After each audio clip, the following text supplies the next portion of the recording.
कोर्टामध्ये दावा टाकलेला आहे. धारूरच्या कोर्टाचा निकाल माझ्या बाजून लागलेला होता आणि केजच्या कोर्टाचा निकालही माझ्या बाजून लागलेला होता. मग निकाल लागल्यानंतर तो आम्हाला धासपूस करू लागला. ह्याच्या अगोदर माझं नाव तय्यब महबूब शेख, राहणार ठेटेगाव. शेतीचा वाद होता. तर आमच्या वडिलाला 2 बायका होत्या. तर पहिल्या बायकोला 40 वर्षा अगोदर तलाक दिलेला होता आणि तलाक दिल्याच्यानंतर 40 वर्ष तलाक दिल्याच्यानंतर आम्ही शेती विकत घेतलेली आहे.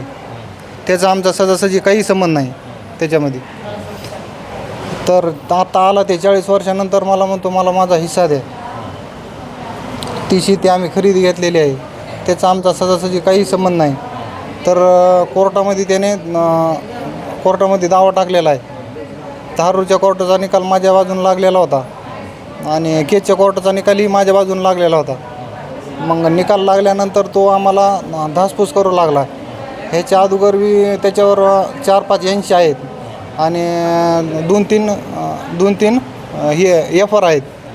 ह्याच्या अगोदर त्यानं 1-2 वेळा मला जीव मारण्याचा प्रयत्न केला होता. एक वेळेस माजलगावलाही मला अडवून जीव मारण्याचा प्रयत्न केला होता.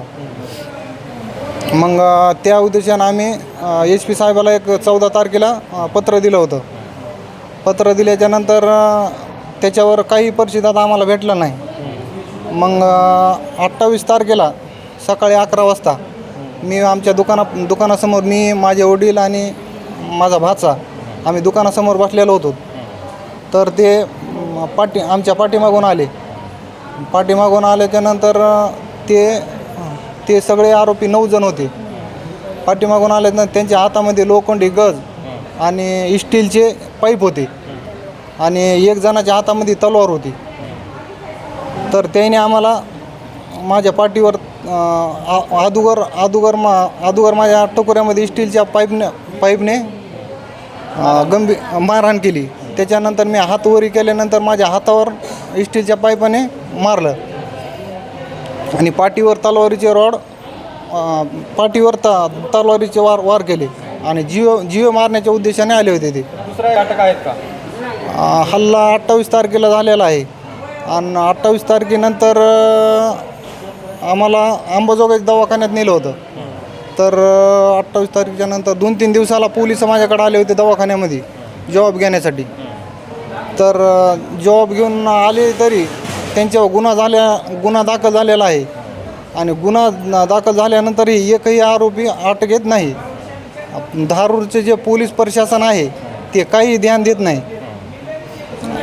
आमची एवढीच विनंती आहे की आम्हाला न्याय पाहिजे.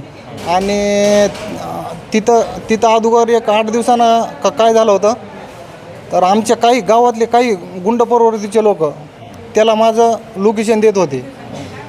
तर त्यांचं CDR काढण्यात यावा आणि जे काही लोक असतील त्यांना याच्या आरोपी करण्यात यावं, हीच आमची प्रशासनाला मागणी आहे. माझं नाव यास्मिन तय्यब शेख.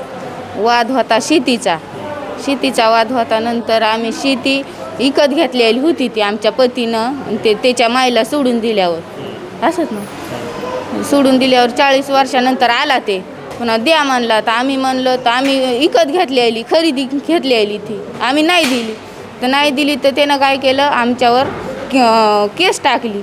पण आम्ही केस टाकली निकाल आमच्या बाजूनं लागल्यानंतर त्यानं काय केलं ते माणसं घेऊन यायला मारायला. तर आम्ही SP साहेबाला पत्र दिलं.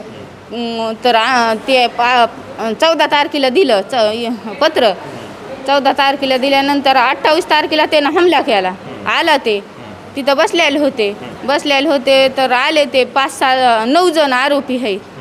आले तर ते असं पुढं तोंड करून बसले. मागून आले की वार केले. त्यानं जीव मारण्याची धमक्या दिले. ते लय खूप मारला त्यांना. जीव मारण्याची धमक्या दिले. तर पुन्हा नंतर काय झालं, आम्ही हॉस्पिटलला नेलं त्यांना अंबाजोगाईला. आधी पोलीस स्टेशनला घेऊन गेलो.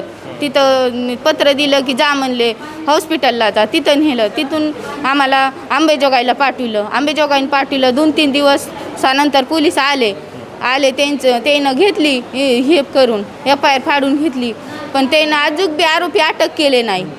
307चा गुन्हा दाखल झाला त्यांच्यावर. ते धारूरचे पोलीस शासन काहीच करीत नाहीत. ते किती बाऱ्या बी आम्ही असं ही केलं तरी त्यानं आम्हाला लई बाऱ्या आल्या ते मारायला.